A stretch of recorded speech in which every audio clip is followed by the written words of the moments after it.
When he left the orphanage on his 18th birthday, they said he inherited a sealed grain silo and a patch of forgotten land. What he built there changed everything.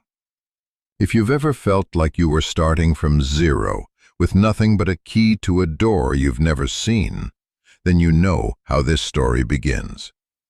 Stick with me, and if this feels familiar, hit that subscribe button. We're building a community here for people who've had to build their own.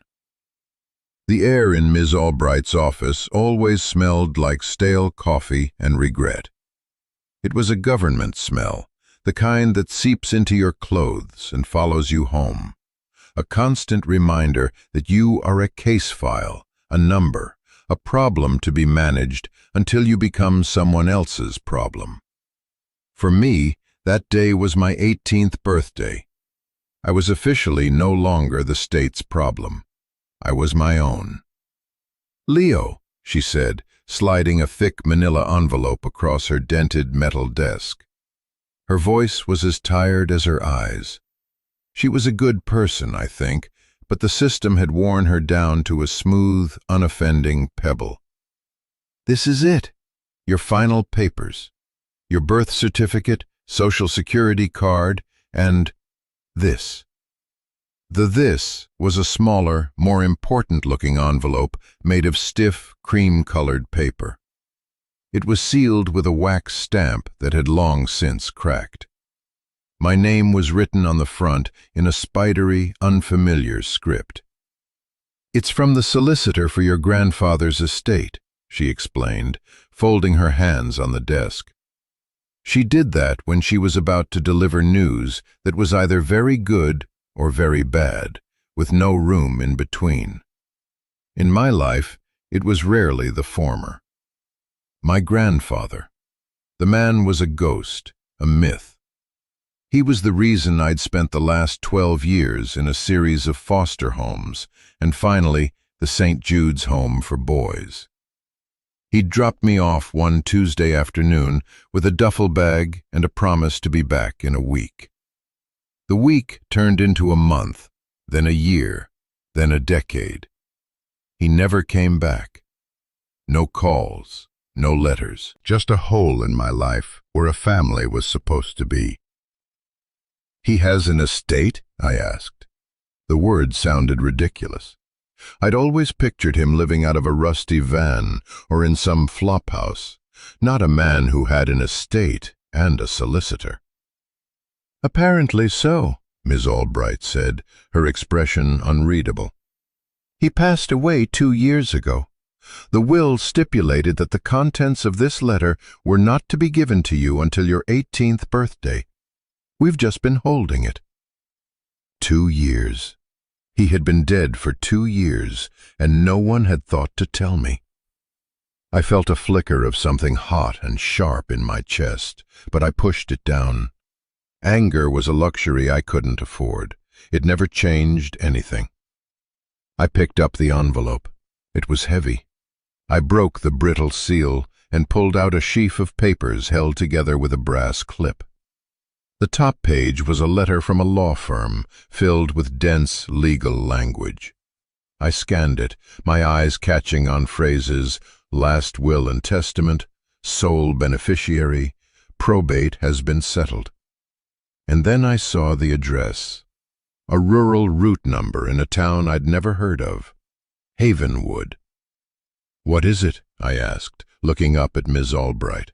My voice was barely a whisper. She sighed, a long, slow release of air. "It's a property, Leo. About 5 acres of land. There's a farmhouse, a barn, and a grain silo. According to the deed, it's all yours, free and clear. Taxes are paid up for the next 5 years. I stared at her, waiting for the punchline. This had to be a joke, a cruel bureaucratic mistake. Me? A landowner? I didn't even own the shoes on my feet. They were state issue, same as the cheap jeans and faded t-shirt I was wearing. The only thing I owned in the world was the worn paperback in my back pocket, and the 12 years of resentment I carried for the man who'd left me. The house is, well, the report calls it uninhabitable, she continued, her tone gentle. It's been vacant for a long time. The barn is in similar condition, but the land is yours. The solicitor also left you this. She handed me a small, heavy cardboard box. Inside, nestled in yellowed cotton, was a single, ornate iron key and a bus ticket. The ticket was one way to a town a few miles from Havenwood. It was for the next morning. There's also a cashier's check for $500, for travel and initial expenses, she added, pointing to another document in the pile. I didn't say anything. I just sat there, turning the heavy key over and over in my palm. It felt ancient, like something from a fairy tale. A key to a kingdom I never knew existed, ruled by a king who had abandoned his only prince. The silence in the room stretched, thick and uncomfortable. The clock on the wall ticked, each second marking the end of my life as a ward of the state and the beginning of what? What about the silo? I finally asked, my voice hoarse. It was the oddest detail, the one thing that snagged in my mind. A house, a barn, sure. But a grain silo? Ms. Albright looked down at her papers. The legal documents are very specific about that. The silo was sealed by your grandfather personally, welded shut. The will explicitly states that the contents of the silo are also part of your inheritance, but that it is not to be opened by anyone but you. Welded shut. The word sent a strange chill down my spine. What would a man seal in a grain silo? A man who would abandon his own grandson? My mind raced with possibilities, each one darker than the last. Secrets, shame, something he wanted to hide from the world forever. Leo, Ms. Albright said, leaning forward. Her professional mask slipped for a moment, and I saw the woman underneath, a woman who genuinely cared. You don't have to go. You have options. There are transitional housing programs, job placement services. You could sell the land. A developer has already made an inquiry, apparently. It could be a fresh start, a real one. I looked at the bus ticket, then at the key. For 12 years, I had been told where to go, when to eat, what to wear. My life had been a series of rooms I didn't choose and rules I didn't make. The idea of walking away, of taking the easy money and starting over in some anonymous city was tempting. It was the sensible thing to do. But it was also his choice for me, not mine. The developer, the money. It felt like another system, another set of walls. The silo was a question, a huge, metal, unanswerable question mark sitting in the middle of a field. And my grandfather, the ghost, had left it for me to answer. For the first time in a long time, I felt a flicker of something other than numbness. It wasn't hope, not yet. It was curiosity, a stubborn, defiant need to know. I closed my hand around the key, the metal cool and solid against my skin.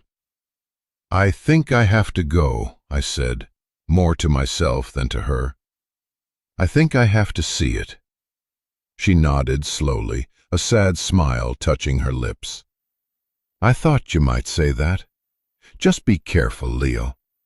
Places that have been left alone for that long, they hold on to things. The bus ride was 8 hours of watching the world change outside the grimy window. The city's concrete towers and tangled highways bled into sprawling suburbs, then into neat postage-stamped towns, and finally into the vast, empty expanse of the countryside. The land flattened out, the sky grew bigger, and the houses became fewer and farther between. It was a world I knew nothing about, My whole life had been lived within a 10-block radius of St. Jude's. I clutched the envelope on my lap, the edges soft and frayed from my constant handling. Inside was my entire life, a birth certificate that proved I existed, a social security card that made me a number, and a deed that made me a landowner. It was a strange and contradictory collection of identities. The bus groaned to a stop in a town called Harmony, which was little more than a gas station, a diner, and a post office huddled together against the wind. Havenwood, according to the driver, was another 5 miles down a secondary road. There were no connecting buses, no taxis. "Someone coming to get you?" the driver asked, his eyes crinkling with a kindness that felt foreign. "No, I'll walk," I said, shouldering my duffel bag. It wasn't heavy. A few changes of clothes, a toothbrush, and the book. That was it. My worldly possessions. The walk was long. The road was a strip of cracked asphalt winding through endless fields of dry, rustling cornstalks. The sun beat down, and the air was thick with the smell of dust and something else, something green and alive. It was a lonely sound, the crunch of my boots on the gravel shoulder, the whisper of the wind through the corn. I thought about my grandfather. I tried to picture him walking this road, breathing this air. Was this his home? Did he love this place? And if he did, why did he leave it? Why did he leave me? The questions circled in my head, a swarm of angry bees with no hive to return to. After what felt like an eternity, I saw it. A rusted, leaning mailbox with the name Vance barely visible beneath the rust. My grandfather's name, my name. I followed a dirt track that branched off the main road, my heart pounding a slow, heavy rhythm against my ribs. The track opened into a clearing, and I got my first look at my inheritance. Miss Albright's description hadn't done it justice. Uninhabitable was a kind word. The farmhouse was a skeleton. The roof sagged in the middle like a tired old horse. Windows were shattered, and the porch listed to one side, held up by nothing but stubbornness and memory. The barn was worse, a heap of weathered gray planks slowly surrendering to gravity. The whole place was being swallowed by weeds and creeping vines, a slow green tide erasing it from the earth. Much bigger than I had imagined, at least 50 feet tall. Its metal skin was stained with rust in long, weeping streaks, but it was solid. It was whole. And just as the papers said, the main hatch at the bottom was sealed. A thick, ugly scar of welded metal running all the way around its circumference. It didn't look like a part of the farm. It looked like a monument to something. Or a tomb. I walked a slow circle around it, my boots sinking into the soft soil. There were no other doors, no windows, no visible way in except for the sealed hatch. I ran my hand over the rough, rippled metal. It was warm from the sun. I pressed my ear against it, listening. Nothing. Just a faint, hollow echo of my own breathing. This was it. The heart of the mystery. The reason I had come all this way. I felt a surge of frustration. How was I supposed to get in? The key in my pocket suddenly felt useless, a prop in a play I didn't understand. I spent the rest of the afternoon exploring the farmhouse. It was as bad inside as it was out. Dust lay thick on everything, stirred into ghostly clouds by my footsteps. Furniture was draped in white sheets, creating lumpy, spectral shapes in the dim light. The air was heavy with the smell of mildew and thyme. In what must have been the kitchen, I found a cracked ceramic mug with a faded picture of a lighthouse on it. In the living room, a bookshelf held a handful of water-damaged books, their pages warped and stuck together. I saw no photos, no letters, nothing personal. It was as if someone had scrubbed the house of all memories before they left. It felt as empty as I did. Defeated, I sat on the rickety porch steps as the sun began to set, painting the sky in fiery strokes of orange and purple. The loneliness of the place was immense. It was a physical presence, pressing in on me from all sides. For 12 years, I had dreamed of freedom, of a place of my own. Now I had it, and I had never felt more alone in my life. I thought about the developer Ms. Albright had mentioned. I could call them.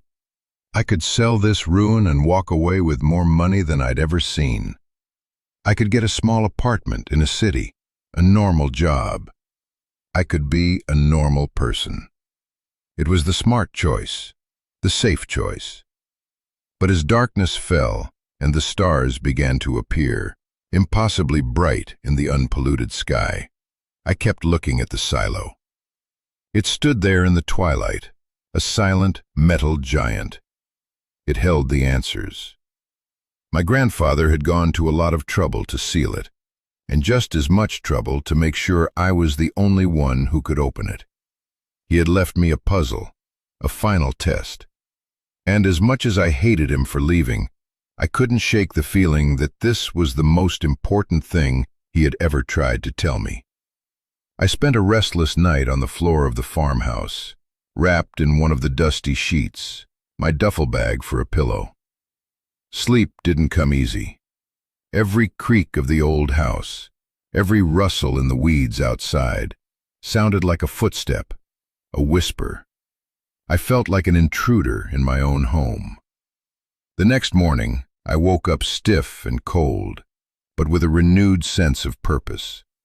I wasn't going to be scared off. I wasn't going to sell. Not yet. First, I needed to get inside that silo. I started with the barn. If there were tools anywhere, they'd be in there. The main doors were swollen shut, so I had to pry my way in through a smaller side door, the rotten wood splintering under my shoulder. The inside of the barn was a cathedral of dust and shadows. Sunlight streamed through gaps in the roof, illuminating swirling motes of dust like tiny golden angels. It smelled of hay and earth and rust. Most of it was empty, but in one corner, under a collapsed section of the hayloft, I found what I was looking for, a workbench. It was covered in a thick layer of grime, but the tools were still there, arranged in neat, orderly rows. Saws, hammers, wrenches of every size. And in a heavy-duty metal toolbox, I found a prize, a grinder with a stack of cutting wheels and a long, heavy-duty extension cord. It took me the better part of the morning to get the old generator I found in another corner of the barn working.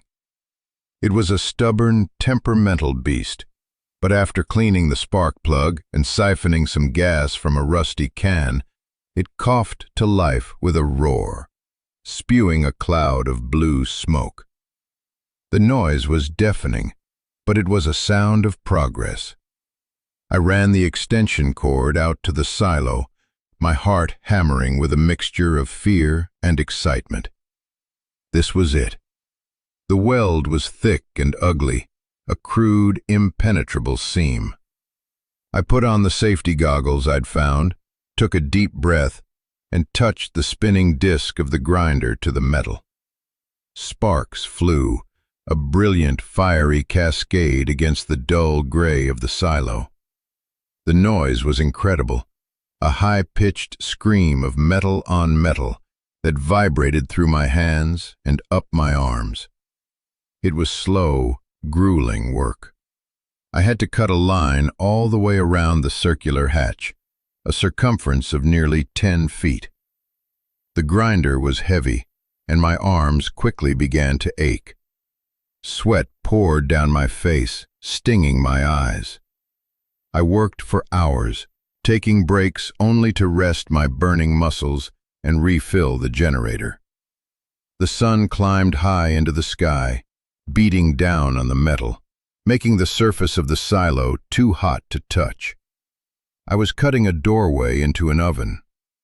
Finally, after what felt like a lifetime, the last section of the weld gave way. The grinder fell silent. The only sound was the chugging of the generator and my own ragged breathing. The hatch didn't move. It was held in place by rust and time. I found a crowbar in the barn and wedged it into the fresh cut I'd made. I put all my weight into it, my muscles straining. For a moment, nothing happened. Then, with a deep, groaning screech of tortured metal, the hatch moved. It opened just an inch, a sliver of darkness. And from that sliver, a gust of air rushed out, cool and stale, carrying a scent I couldn't place. It smelled of dust, yes, but also of paper and oil, and something else, something like cedar. The smell of a time capsule. I worked the crowbar again, and the hatch swung open, heavy and reluctant, revealing a dark, circular maw leading into the belly of the silo. I stood there for a long moment, peering into the blackness, my mind racing. What had he hidden in here? What secrets was I about to uncover? I had a small flashlight in my bag, one of the cheap ones they give you at the home. Its beam was weak, but it was enough. I clicked it on and pointed it inside. The beam cut through the darkness, and my breath caught in my throat. It wasn't what I expected at all.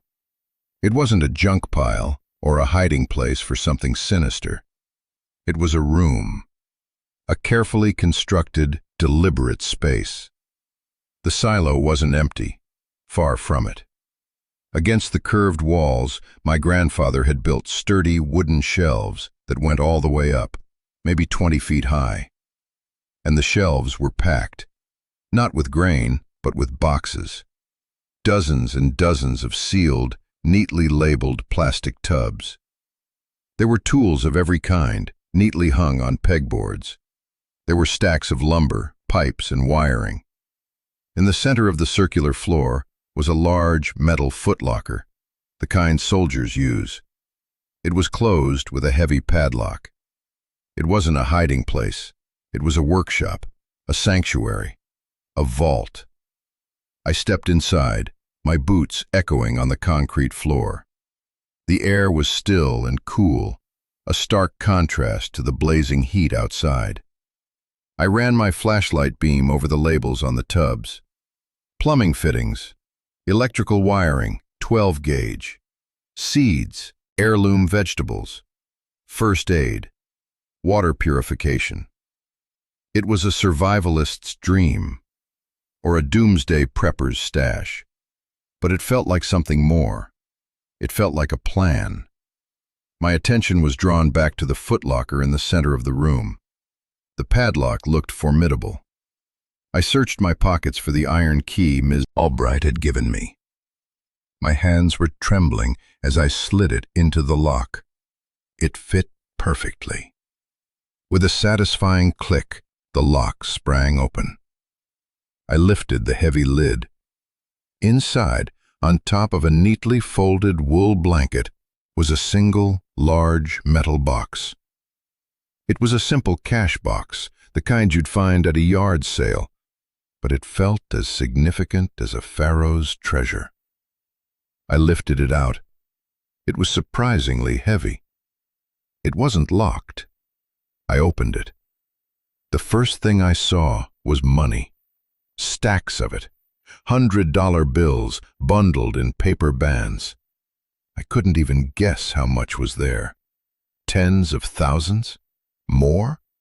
My mind reeled. This was life-changing money. This was walk away and never look back money. But beneath the cash, there was something else. A stack of envelopes tied together with a faded blue ribbon. The top envelope had my name on it. Leo. My hands shook so badly I could barely untie the ribbon. I pulled out the first letter. The paper was thick and creamy, just like the envelope from the solicitor. The handwriting was the same spidery script. It was from him. After 12 years of silence, my grandfather was finally going to speak. I sat down on the edge of the footlocker, the weak beam of my flashlight illuminating the page, and I began to read. "My dearest Leo," it began. "If you are reading this, then I am gone, and you have become a man. I hope you can find it in your heart to forgive an old fool for the silence. I know you must hate me. You have every right to. But I need you to know that not a day has gone by that I haven't thought of you. Not a single day." I had to stop. The words were a physical blow, knocking the wind out of me. A wave of emotion so powerful it almost made me sick washed over me. 12 years of anger, of feeling abandoned and worthless, all of it churned inside me. I wanted to crumple the letter, to scream, to burn it all to the ground. But I couldn't. I had to know. I had to understand. Before we go any further into what that letter said, I need to pause for a second. If you've made it this far, this story is probably hitting you in a certain way. Maybe you've had to uncover a family secret, or maybe you've had to rebuild your life from the ground up, just like I did. This journey, this process of discovery, it's not just my story, it's a story many of us share in different ways. If you feel that, I want you to know this channel is for you. We're a community of people who get it. So take a moment, hit that subscribe button, and maybe even drop a comment below just to say hi. Let me know you're here. It means more than you know. Now, let's get back to that letter.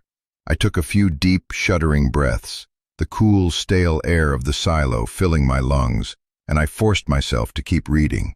"I know you have questions, son. I owe you the truth, the whole truth. The reason I left you at St. Jude's wasn't because I didn't want you. It was because I couldn't protect you anymore. I had made some terrible mistakes long before you were born. I got involved with some very bad people, a business deal that went sour in the worst possible way. These weren't men who would take me to court. They were men who settled debts with violence. For years, I managed to stay one step ahead of them, moving us from town to town. But they were getting closer. I heard whispers they'd found out about you. The flashlight trembled in my hand. I could feel the blood draining from my face. They saw you as leverage," the letter continued, "a way to get to me, to make me pay what they believed I owed them. The day I took you to St. Jude's was the hardest day of my life. I told myself it was temporary, that I would sort things out and come back for you. But I never could. They never stopped looking for me. The only way to keep you safe was to disappear completely, to cut all ties, to let you go. It broke my heart, Leo, but I made a choice. I would rather have you hate me and be safe than love me and be in danger. I chose your life over my own happiness." I read the paragraph again, and then a third time. The words swam before my eyes. Abandonment. The single defining fact of my existence, the wound around which my entire personality had been formed, was a lie. It wasn't abandonment. It was protection, a twisted, brutal, heartbreaking act of love. I dropped the letter and buried my face in my hands. And for the first time since I was a little boy, I cried. I cried for the grandfather I had hated for all the wrong reasons. I cried for the terrified little boy left on the steps of a strange building. I cried for the 12 lost years, the silence, the loneliness. The sobs racked my body, echoing in the vast metal emptiness of the silo. It was a storm of grief I had held back for more than a decade, and it left me hollowed out, exhausted, and strangely clean. When the tears finally subsided, I picked up the letter again. There was more. Everything in this silo, this is for you. It's not just money, it's a second chance. The money is from a legitimate land sale I made years ago, clean and untraceable. I saved every penny. It's enough for you to start over, to go to college, to do whatever you want. But this place, this land, this is my real legacy to you. I bought it under a shell corporation years ago. It's isolated. It's defensible. It's a place where you can build a life, quietly and safely. The men I angered are old now, or gone. The threat has likely faded. But I couldn't be sure. I had to plan for the worst. All the supplies in here? This is everything you need to make the farmhouse livable again? The tools, the materials, the seeds. I've even included blueprints. My dream was always to build a self-sufficient homestead here, a place to be free. I never got the chance to do it, but you can. This land is good, Leo. It just needs a little care. Blueprints. I looked around the silo. Tucked into a long cardboard tube on one of the shelves, I saw them. I unrolled them on the floor. They were detailed architectural drawings for the farmhouse, showing how to reinforce the structure, install new plumbing and electrical systems, even plans for a greenhouse and a solar power array. It was a complete roadmap for a new life. The letter concluded, "You have a choice. You can take the money and run. I wouldn't blame you. Or you can stay. You can build something. You can put down roots in a way I never could. Whatever you choose, know that I loved you. I was proud of you then, and I am proud of the man you must have become. Your loving grandfather, Arthur Vance." I sat in the silence of the silo for a long time, the letter in my lap, the blueprints spread out before me. My world had been turned upside down. The story I had told myself about my life was wrong. The anger that had fueled me for so long had nowhere to go. It was replaced by a profound, aching sadness and something else, something new and fragile, a sense of purpose. Just as I was trying to process it all, my phone, which I'd charged on the generator, buzzed in my pocket. It was an unknown number with a slick, corporate-sounding area code. I hesitated, then answered. "Is this Leo Vance?" a smooth, professional voice asked. "Yes. Who is this?" "My name is Mark Trask. I'm a representative for the Triton Development Group. I believe our legal team sent a letter of inquiry to your last known address regarding a property in Havenwood." The developer. Ms. Albright had warned me. "I got it," I said, my voice flat. "Excellent," he said, his tone oozing false sincerity. "Mr. Vance, your property is adjacent to a large parcel we're developing into a luxury golf resort and residential community. Your 5 acres are strategically important to our road access plan. We are prepared to make you a very generous offer. $500,000. A quick, clean cash sale. We'll handle all the paperwork. You could have the money in your account by the end of the week." $500,000. The number hung in the air. A week ago, that amount of money would have been a fantasy, a daydream to get me through another night at St. Jude's. It was an escape pod, a ticket to anywhere. I could disappear, just like my grandfather had. I could be anonymous, comfortable, and free from this broken-down farm and its complicated history. I looked at the cash in the box. I looked at the letter in my hand. I looked at the blueprints on the floor. 2 paths lay before me. One was easy, paved with money and the promise of a life without struggle. The other was hard. It was dirt and sweat and splintered wood. It was facing the ghosts of the past and building a future with my own 2 hands on the foundation of my grandfather's sacrifice. For 12 years, I had been a passenger in my own life. Other people had made the choices, the state, the system, even my grandfather in his own desperate way. Now, for the first time, the choice was mine. And in the cool, quiet dark of the silo, surrounded by the legacy of a man I was only just beginning to understand, the choice became clear. It wasn't even a choice. "No, thank you," I said, my voice steady and clear. There was a pause on the other end of the line. I don't think you understand, son," Trask said, his smooth veneer cracking slightly. "This is a life-changing amount of money for a piece of worthless, run-down farmland." "It's not for sale," I said. "Perhaps we could be more flexible. Let's say 750,000. That's my final offer." I thought about the word he'd used, worthless. He saw a piece of dirt on a map. He saw an obstacle. He didn't see the blueprints. He didn't see the shelves full of supplies. He didn't see a grandfather's love hidden away in a metal tower. He didn't see a home. I said, "It's not for sale," I repeated, and I hung up the phone. I stood up, my legs feeling stronger than they had a moment before. I folded the letter carefully and put it back in the box with the money. I rolled up the blueprints and put them back in their tube. I walked out of the silo and into the bright sunlight, blinking as my eyes adjusted. The farm looked different now. It wasn't a ruin anymore. It was a project. The sagging roof of the farmhouse wasn't a sign of decay. It was a problem to be solved.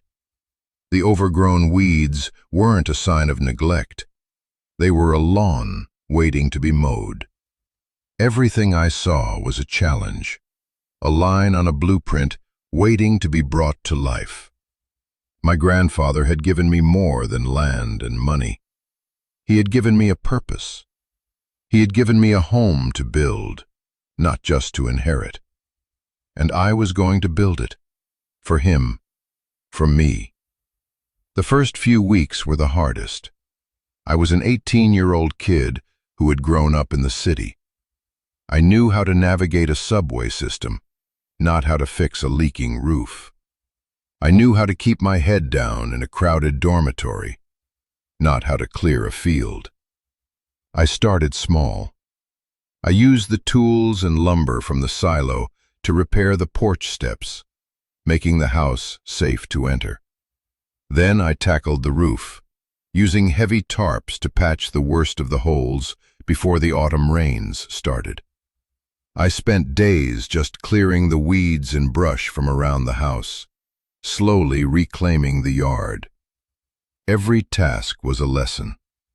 I learned how a saw feels in your hand, the bite of the blade into wood.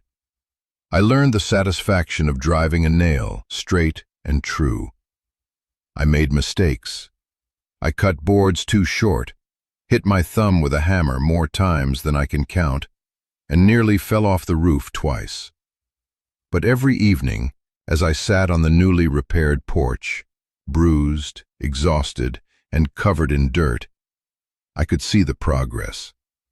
A small, tangible piece of a better future.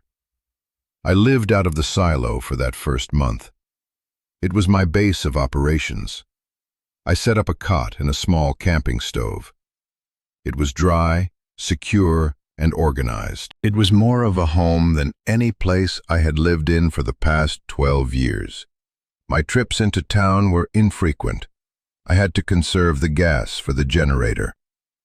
Harmony was a small, tight-knit community, and a stranger stood out.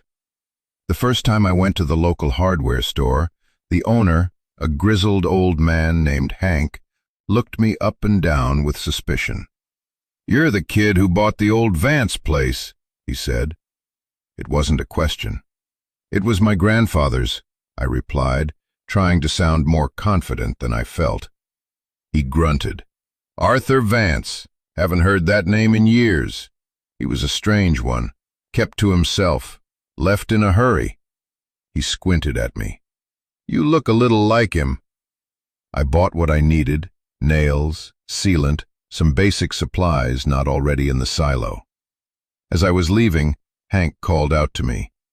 That generator of yours, it's an old model. If it gives you trouble, bring it by. I know a thing or two about them. It was a small gesture, but it felt huge. It was the first crack in the wall of my isolation. The developers didn't give up. A week after the phone call, a car came down my dirt track, a sleek black sedan that looked completely out of place against the backdrop of my dilapidated farm. Mark Trask got out, dressed in a sharp suit that was already collecting dust. He gave the farmhouse a disdainful look. Mr. Vance, I was in the area and thought I'd stop by. I think we may have gotten off on the wrong foot. He launched into his sales pitch again, talking about market value, investment returns, and the burdens of property ownership. He made it sound like he was doing me a favor, rescuing me from this mess. I let him finish. Then I pointed to the new porch steps. See those? I said. I built those, and I'm going to fix that roof, and then I'm going to fix the windows. This is my home. It's not for sale. He looked at me, truly looked at me for the first time. I don't know what he saw, a stubborn kid, a fool, but he must have seen that I was serious. He sighed, a puff of irritation. The offer stands, for now, but it won't for long. Think about it. He got back in his car and drove away, leaving a cloud of dust in his wake. His visit solidified my resolve. This wasn't just about honoring my grandfather anymore. It was about defiance. It was my land, my choice, and no one was going to take that away from me. As autumn settled in, the work got harder. The days grew shorter, the nights colder. I managed to get one room in the farmhouse sealed and weatherproofed. I installed a small wood-burning stove I found in the barn, and for the first time, I slept under the roof of the house instead of in the silo. Lying there at night, listening to the fire crackle and the wind howl outside, I felt a sense of peace I had never known. It was a small victory, but it was mine. I found more of my grandfather's letters. They were tucked away in different boxes in the silo, each one meant to be found as I progressed with the work. One, tucked into a box of plumbing supplies, told me about the well on the property and how to get the old hand pump working again. Another, with a box of seeds, described his dream of planting an orchard on the south-facing slope. Each letter was a piece of him, a conversation across time. I learned about his love for this land, his regrets, his hopes for me. He was becoming a real person, not a ghost. One cold November morning, I was working on the well pump when Hank's old pickup truck rumbled up the track. He got out, holding 2 steaming mugs. "Thought you might need some coffee," he said, handing one to me. It was hot and strong. He looked at the work I'd done on the house. "You're making a go of it," he said, a note of surprise in his voice. "Didn't think you had it in you." "I'm learning," I said. He nodded, taking a sip of his coffee. "That developer fella, Trask, he's been sniffing around town, asking questions about you, offering people money for easements. He's not the type to take no for an answer." "I'm not the type to give in," I said. Hank looked at me, a slow smile spreading across his weathered face. "Good. Arthur would have liked that. He was a stubborn old goat, too." He stayed for an hour, showing me a trick to prime the old pump. As he left, he said, "If you need a hand with lifting those new support beams for the main roof, let me know. It's a 2-man job." It was more than an offer of help. It was an offer of acceptance. I was no longer just the strange kid at the old Vance place. I was becoming a part of the community, one small act of kindness at a time. Winter arrived, blanketing the farm in a thick layer of snow. The world became quiet, muffled, and beautiful. The heavy work outside had to stop, so I focused on the interior of the house. Using the blueprints and the supplies from the silo, I started running new wiring and plumbing. It was slow, painstaking work, and I had to learn everything from the books my grandfather had left me. Those quiet winter months were a time of transformation, not just for the house, but for me. The physical labor was hard, but it was honest. It cleared my mind. The solitude, which had once felt like a crushing weight, became a comfort. I had spent my life surrounded by the noise and chaos of institutions. Here, in the silence, I could finally hear my own thoughts. I thought a lot about the word inheritance. Before, I would have thought it just meant money or property. But I was learning it was more than that. I had inherited a legacy of resilience. I had inherited a second chance. My grandfather hadn't just left me a place. He had left me a path. He had given me all the tools I needed, both literally and figuratively, to build a life of meaning and independence. The developers tried one last time. A formal legal letter arrived, delivered by a courier. It was an eviction notice based on a zoning technicality they had dug up, a loophole in the original deed. It was a bluff, a tactic to intimidate me, but it was terrifying. For a moment, the old fear, the feeling of being a helpless pawn in a system bigger than me, came rushing back. I took the letter to Hank. He read it, his brow furrowed. "This is garbage," he said, tossing it on the counter. "They're trying to scare you into selling. You need a lawyer." "I can't afford a lawyer," I said, my heart sinking. "Maybe you can," he said. He made a phone call. An hour later, I was sitting in the office of a local lawyer, a woman named Sarah, who also happened to be Hank's daughter. She read the letter and laughed. "This won't hold up in court for 5 minutes," she said. "It's a classic strong-arm tactic. We'll file a response that will have them backing off so fast their heads will spin. Don't worry, Leo. We'll take care of this pro bono. This community doesn't take kindly to city slickers trying to bully our neighbors." Our neighbors. The word hit me with the force of a physical blow. In that moment, I knew I was home. And that's when I realized the true purpose of everything my grandfather had done. He hadn't just built me a fortress against the dangers of his past. He had guided me to a place where I could find a community, a place where people looked out for each other. The silo wasn't just a stash of supplies, it was a bridge.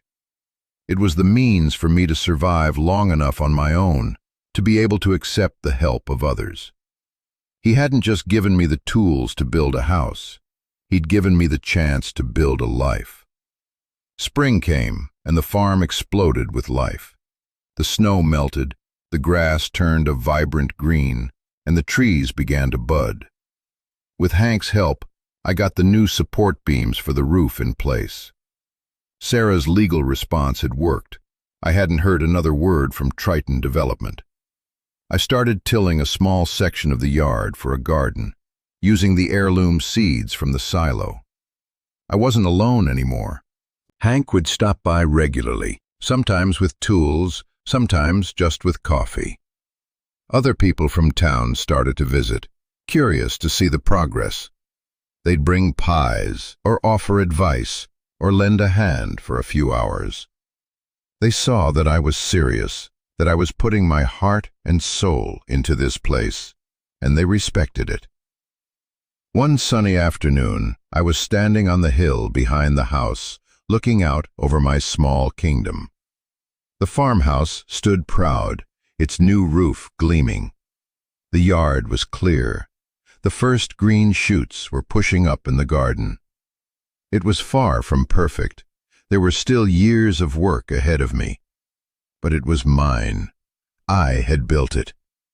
I thought about the two paths I'd faced back in that silo, the easy money versus the hard work.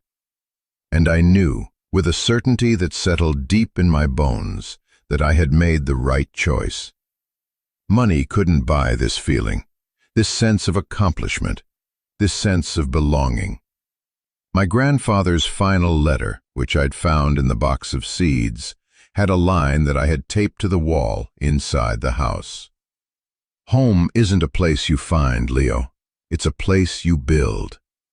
He was right. I had spent my whole life feeling homeless, a piece of driftwood on an endless ocean. But here, on this small patch of forgotten land, with my own two hands, I had finally built a home. This story, my story, is about inheritance. But it's not about inheriting wealth, it's about inheriting a chance. It's about what we do with the chances we're given, especially the ones that look like burdens at first. It's about how the hardest path is often the one that leads to the truest home. I'm still building. The house is almost finished now. The orchard my grandfather dreamed of is planted. The silo stands guard, a silent monument to the man who gave me all of this. It's no longer a tomb of secrets. It's a library of possibilities. I've started a small business, selling organic produce to the people in town. I'm a part of something. And now, I want to turn it over to you. What have you had to build in your life? What looked like an obstacle, but turned out to be an opportunity? I want you to share your story in the comments below. Because this channel isn't just about me talking, it's about us sharing. It's about building a community right here, a place where we can tell the stories of how we turned our own sealed silos into something meaningful. Thank you for listening. If my story meant something to you, please subscribe and become a part of this journey. Your story matters. Let's build this home together.